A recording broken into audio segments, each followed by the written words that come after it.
Partout dans votre maison, dans votre école, dans votre quartier, dans votre ville, dans votre pays et dans votre pays. Dans ton quartier, dans ta ville, dans ton pays et même dans différents pays et cultures, quelle que soit la façon dont il commence. Il se termine toujours de la même manière.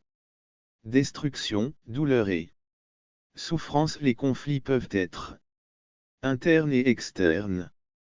Les conflits internes sont ceux qui surgissent à l'intérieur d'une personne ou d'un groupe.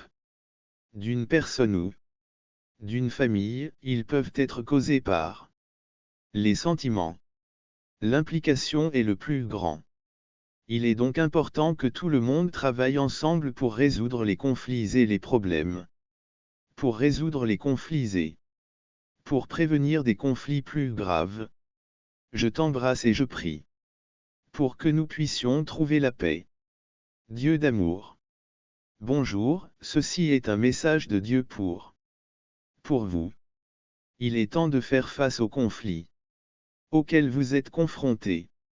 Il est important que vous compreniez que ces conflits ne peuvent pas être résolus par la violence, car ni l'un ni l'autre n'est en mesure de le faire.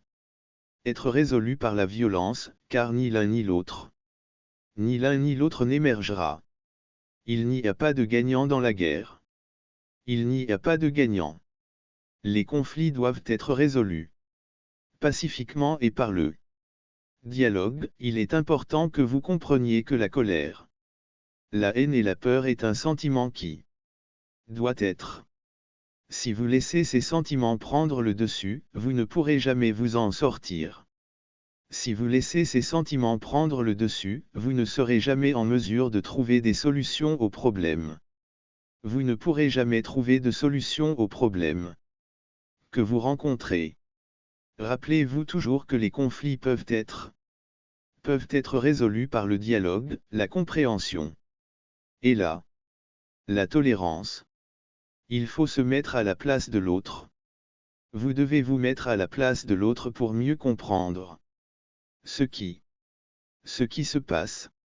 Ce n'est pas le moment de penser à soi, mais à penser aux autres et à la société. La société